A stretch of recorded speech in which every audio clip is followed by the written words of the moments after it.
Assalamu alaikum wa rahmatullahi wa barakatuh. My name is Muhammad Abdul Rahman, also known as Fuad, and I've come here to the office of the Sunni United Forum of India and Majlis bin Abna Islam. It's my first time here. I'm here in Falaknuma, Hyderabad, in Telangana, India, and I had an extremely enlightening experience. A little bit about who I am. I'm originally from Atlanta, Georgia, in America, the United States of America.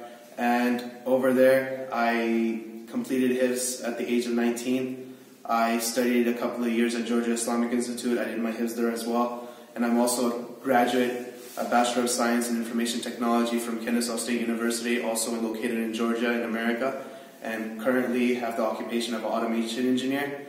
And it was an extremely enlightening experience to come here. I have a cousin who was active in the organization, and we just happened to be about. And he's like, "Hey, let me show you this small organization that this organization that we're partnered up with, that I help out in my free time. It's just a whole lot of youth that get together with the fikr, with the concern of what can we do for other Muslim youth." So I was like, "Sure, let's go. It sounds great."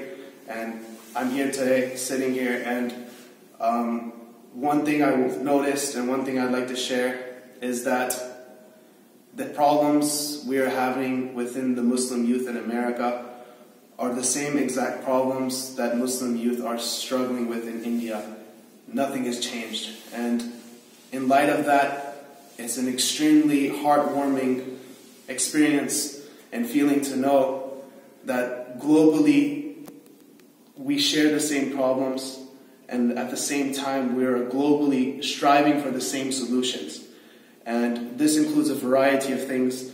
Problems we have in India and problems we have in America include, for one, not having a proper place where new Muslims can come and learn their deen, learn Islam without being ostracized from society, without being separated from society.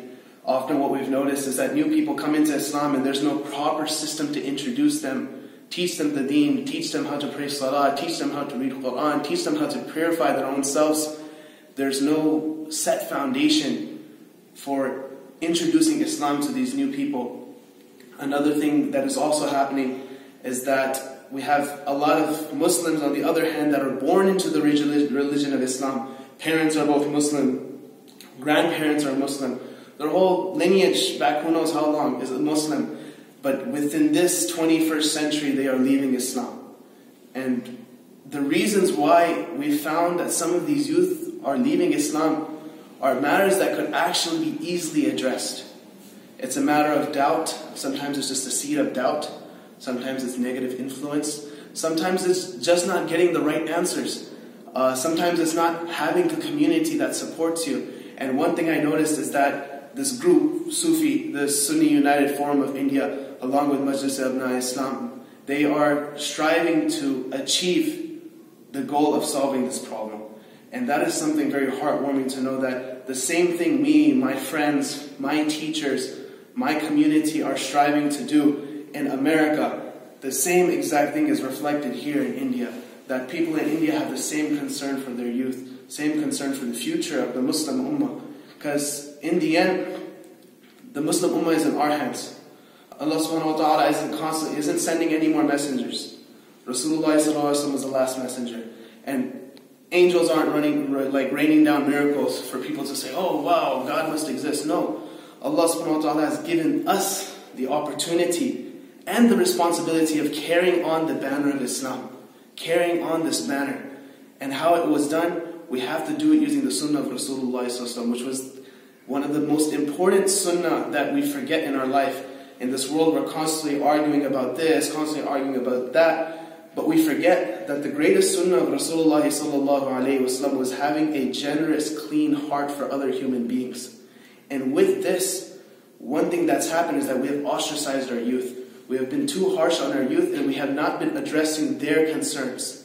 So in light of that, it is important that we have foundations such as this that address this issue, that where youth can come, they can learn about Islam. We're talking about not just teaching them how to pray, but we're teaching them how to carry the banner of Islam. What happens when there's a Jummah khutbah and the Imam doesn't show up? Now everyone's juggling and grabbing for the next person who has the biggest beard. Hi, you lead salah. He might not even know how to read Fatiha correctly. The point being is that we should be ready at any given time to address a taqaza, to address a need of the Muslim Ummah. And the ones who are going to carry on that banner are the youth. Old age is gone. It is our responsibility, the youth, to learn how to carry this banner forward, how to carry the deen forward. Because wallah, if we don't do it, then there's no way our kids are going to do it. And there's no way their kids are going to do it. So, taking this consideration, we have to keep in mind that no matter what we do in this world, we all eat, we all drink, we all sleep, we all have families.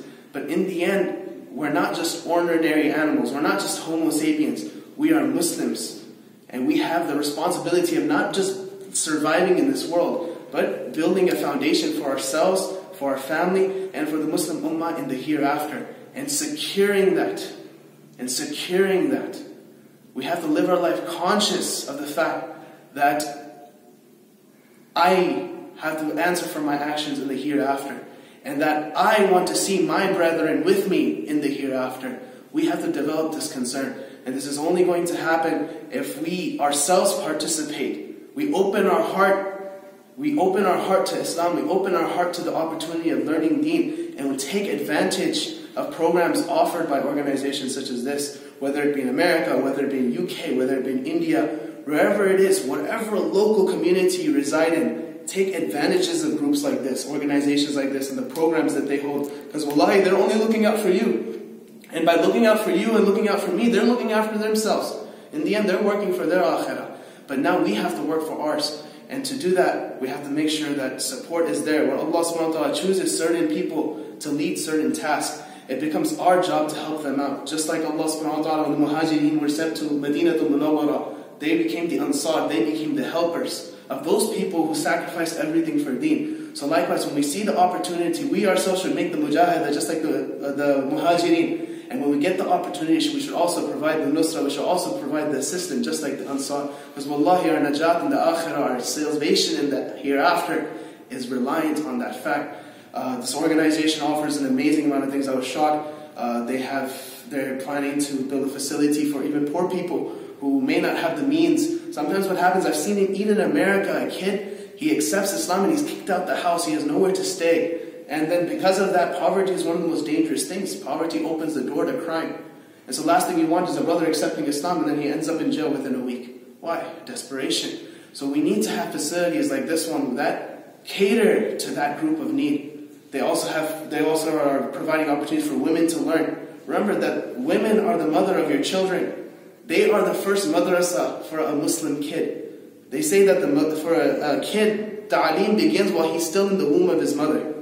Teaching of that child happens it begins within the womb of the mother.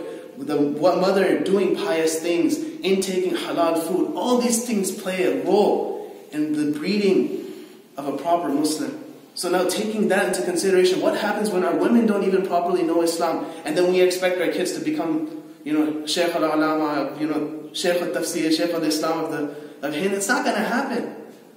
If the whole family is not united on this front, just like the Sahaba were united on the front, wallahi, there's no future for our generations. So just like that, there's so many other things that this organization provides, and it's very, very heartwarming to know that such foundations built for the youth and the upcoming Islamic generation are present. May Allah subhanahu wa ta'ala accept everyone's efforts. May Allah subhanahu wa ta'ala accept all the people that are active in the efforts. May Allah subhanahu wa ta'ala accept all the young people participating in themselves, sitting, learning, attending the dars, and learning the fiqh, learning the hadith, learning the whatever they are doing. May Allah subhanahu wa ta'ala accept their intention. May Allah subhanahu wa ta'ala make Islam spread across the entirety of the world. May Allah subhanahu wa ta'ala allow us to all meet together in Jannat al-Firdaus with Rasulullah sallallahu alayhi wa sallam. May Allah subhanahu wa ta'ala give us easy accountability in the hereafter. Again, my name is Muhammad Abdul Rahman, and it was a pleasure to be here in Falak Numa Hyderabad. Assalamu alaikum wa rahmatullahi wa barakatuh.